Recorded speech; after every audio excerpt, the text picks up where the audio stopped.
Hello WhatsApp guys, welcome back to my YouTube channel. আমি আছি ফরিদপুর রাজবাড়ী। আপনাদের সবাইকে ঘুরে ঘুরে দেখাবো, আমার সাথে থাকুন। ফরিদপুর ঐতিহাসিক বাবুবাড়ি। ফরিদপুর জেলার বুকে দাঁড়িয়ে আছে ইতিহাসের নীরব সাক্ষী এই প্রাচীন বাবুবাড়ি। একসময় এটি ছিল ব্রিটিশ আমলের প্রবাসালয়। জমিদার পরিবারের বসবাসের স্থান। এই বাড়ি থেকেই এলাকার সমাজ, শিক্ষা ও অর্থনৈতিক কার্যক্রম পরিচালিত হতো। বড় বড় দালান, খোলা আঙিনা, উঁচু ছাদ আর পুরনো কারুকাজ আজও জানান দেয় সেই জমিদার যুগের ঐতিহ্যের গল্প। সময় বদলাচ্ছে, মানুষ বদলাচ্ছে, কিন্তু বাবুবাড়ি দেওয়ালে দেওয়ালে এখনো লুকিয়ে আছে শত বছরের ঐতিহাস। আজ সংরক্ষণের অভাবে বাড়িটি অনেক অংশ ভেঙে পড়ছে, তবুও ইতিহাস প্রেমীদের কাছে এটি ফরিদপুরের এক অমূল্য রতন। এই রকম আরো বাবুবাড়ি একসময় প্রভাবশালী হিন্দু জমিদার পরিবারের বাসস্থান ছিল। ব্রিটিশ শাসন আমলে এই পরিবার এলাকার অর্থনৈতিক, শিক্ষা ও সমাজ ব্যবস্থায় গুরুত্বপূর্ণ ভূমিকা রাখে।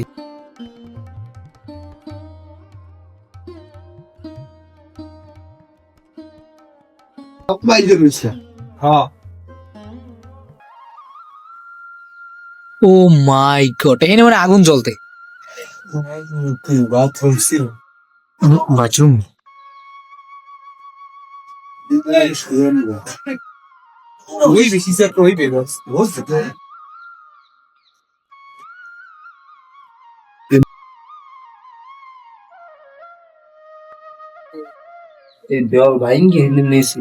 এখানে কি জানি আল্লাহ মধ্যে আছে।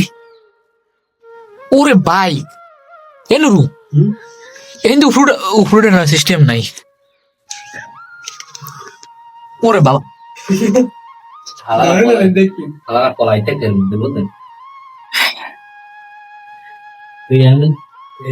বাড়িটি স্থাপত্য তখন সময়ের ইউরোপীয় ও উপমহাদেশীয় নকশায় মিশ্রণ দেখা যায়। আমি যতটুক পারছি ততটুক তুলে ধরার চেষ্টা করছি, তবে আরো আরো স্থান আছে যেখানে আমি যেতে পারিনি ভয়ের কারণে।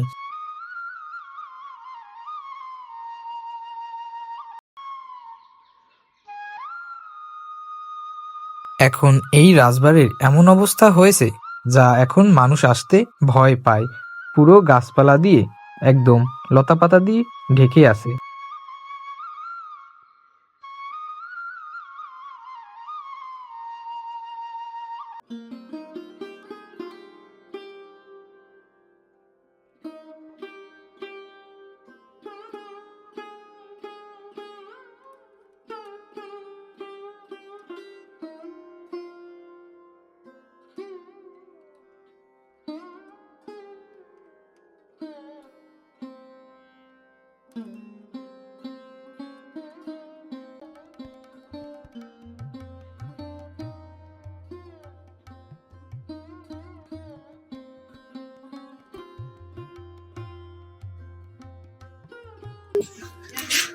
আমরা কোথা থেকে কোথায় যাই দেখেন।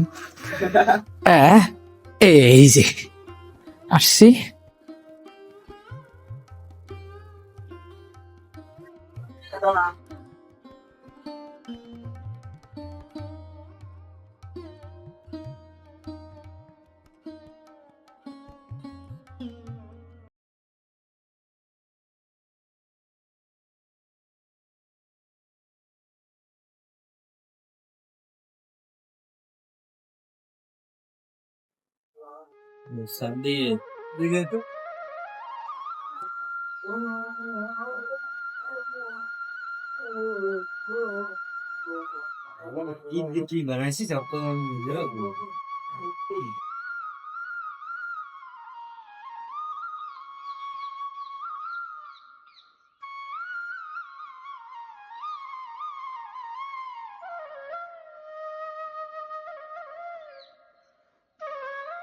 এই হচ্ছে রাজবাড়ির পুকুর।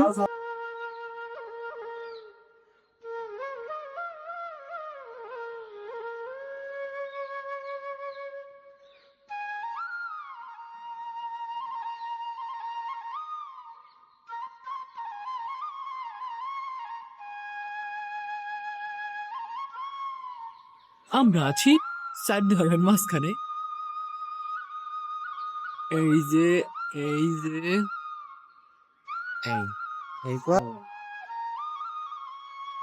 পালানোর জন্য অদ্ভুতভাবে সুড়ঙ্গ বানানো হয়েছে। সুড়ঙ্গগুলো একদম পাতাল নিচে, যা যেখানে যেতে এখন কেউই সাহস পায় না। হাজার হাজার মানুষ এখানে এটি দেখার জন্য প্রতিনিয়ত এসে থাকেন। ফরিদপুর রাজবাড়িকে এখন সবাই ভুতুড়ে বাড়ি বলে, কারণ লতাপাতা দিয়ে যেভাবে ঢেকে রেখেছে লতাপাতায়, তা এখন মানুষের আসতে ভয় লাগে আর মনে হয় পুরনো দিনের কথা দেখলেই। এখানের মানুষদের কাছে জিজ্ঞাসা করলে তারা বলেন যে আসলে এটা ভুতুড়ে বাড়ি। পুরনো রাজারা মনে হয় যেন এখনো এই বাড়িতে বসবাস করে। এই পুকুরগুলো হচ্ছে একদম নিচ দিয়ে ইট দিয়ে পাইলিং করা। রাজার মন্ত্রীরা এই পুকুরে গোসল করত, তবে এখন পরিত্যক্ত এই পুকুরগুলো নাকি বিশাল বিশাল মাছ আছে। এটি হচ্ছে একদম মেইন পুকুর যেখানে রাজা রানী গোসল করত, এবং এখানে নাকি মানুষ খেগো মাছ পাওয়া যায়। তো আজকের ভিডিও এই পর্যন্তই। সবাই ভালো থাকবেন। ভিডিওটি কেমন হলো জানাবেন। আল্লাহ হাফেজ।